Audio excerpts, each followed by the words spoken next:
शेतकऱ्यांसाठी आजची अतिशय आणि महत्त्वाची आणि आनंदाची बातमी आहे. राज्यातील अनेक शेतकऱ्यांच्या खात्यात पीक विम्याचे पैसे जमा होण्यास सुरुवात झाली आहे.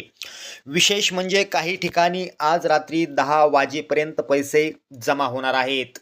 मित्रांनो, मिळालेल्या माहितीनुसार यावर्षी शेतकऱ्यांना प्रति हेक्टर 25,000 रुपयेपर्यंत पीक विमा मंजूर करण्यात आलेला आहे. परंतु काही शेतकऱ्यांना आधार लिंक नसल्यामुळे हे पैसे अजून तरी मिळालेले नाही आहेत. बघा शेतकरी बांधवांनो, जर तुमचे आधार बँक खात्याशी लिंक नसेल तर तुमचा पीक विमा अडकू शकतो. राज्यातील शेतकऱ्यांसाठी मोठी बातमी म्हणजे मुख्यमंत्री देवेंद्र फडणवीस आणि कृषी मंत्री दत्तात्रय भरणे यांच्या बैठकीत पीक विम्याबाबत महत्त्वाची चर्चा करण्यात आलेली आहे. सरकारकडून प्रक्रिया वेगाने सुरू आहे, त्यामुळे पात्र शेतकऱ्यांच्या खात्यात पीक विमा वितरण सुरू करण्यात आलेलं आहे. बघा या ठिकाणी आपण बघू शकतो कोणत्या जिल्ह्याची काय स्थिती आहे. विदर्भामधील नागपूर, अमरावती, यवतमाळ, वर्धा, अकोला आणि बुलढाणा या जिल्ह्यात वाटप सुरू आहे. त्यानंतर मराठवाड्यातील लातूर, नांदेड, परभणी, हिंगोली, जालना, छत्रपती संभाजीनगर या जिल्ह्यात देखील पीक विम्याचं वाटप सुरू आहे. पश्चिम महाराष्ट्रातील पुणे, सोलापूर, सातारा, सांगली, कोल्हापूर या जिल्ह्यात टप्प्याने पीक विमा वाटप सुरू आहे. उत्तर महाराष्ट्रामध्ये नाशिक, धुळे, जळगाव, नंदुरबार या जिल्ह्यात सध्या प्रक्रिया सुरू आहे. कोकणामध्ये जर बघितलं तर रायगड, रत्नागिरी, सिंधुदुर्ग या जिल्ह्यात देखील लवकरच पीक विम्याचं वाटप सुरू होणार आहे. त्यानंतर अहिल्यानगर जिल्ह्यात पेंडिंग आहे, यासाठी 120 कोटी निधी या ठिकाणी आलेला आहे. त्यानंतर अकोला जिल्ह्यामध्ये 110 कोटी रुपयांचं वाटप सुरू आहे. अमरावती जिल्ह्यात 150 कोटी रुपयांचं वाटप सुरू करण्यात आलेलं आहे. छत्रपती संभाजीनगर जिल्ह्यासाठी 110 कोटी रुपये आले असून सध्या इथे पेंडिंग आहे.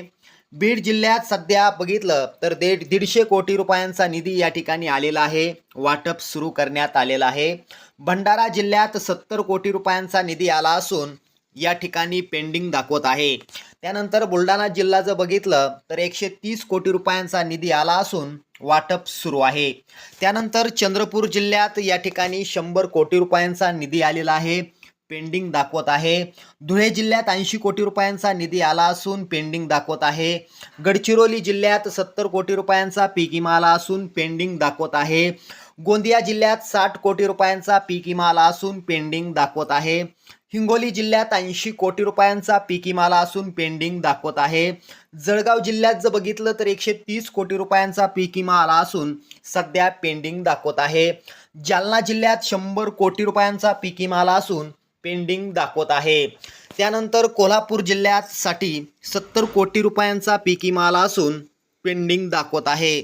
लातूर जिल्ह्यासाठी 140 कोटी रुपयांचा पीक विमा आला असून या ठिकाणी वाटप सुरू करण्यात आलेलं आहे. नागपूर जिल्ह्यासाठी 120 कोटी रुपयांचा पीक विमा आला असून वाटप सुरू करण्यात आलेले आहे. नांदेड जिल्ह्यात 160 कोटी रुपयांचा पीक विमा आला असून या ठिकाणी वाटप सुरू करण्यात आलेले आहे. नंदुरबारसाठी 60 कोटी रुपयांचा पीक विमा आला असून पेंडिंग दाखवत आहे. नाशिक जिल्ह्यात जर बघितलं तर 120 कोटी रुपयांचा पीक विमा आला असून पेंडिंग दाखवत आहे. धाराशिव जिल्ह्यासाठी 90 कोटी रुपयांचा पीक विमा आला असून पेंडिंग दाखवत आहे.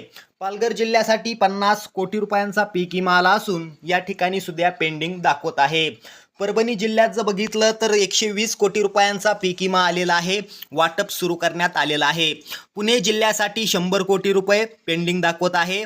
रायगड जिल्ह्यासाठी 60 कोटी रुपये पेंडिंग दाखवत आहे. रत्नागिरी जिल्ह्यासाठी 50 कोटी पेंडिंग दाखवत आहे. सांगली जिल्ह्यासाठी 80 कोटी रुपये पेंडिंग दाखवत आहे. सातारा जिल्ह्यासाठी 90 कोटी पेंडिंग दाखवत आहे. सिंधुदुर्ग जिल्ह्यासाठी 40 कोटी पेंडिंग दाखवत आहे.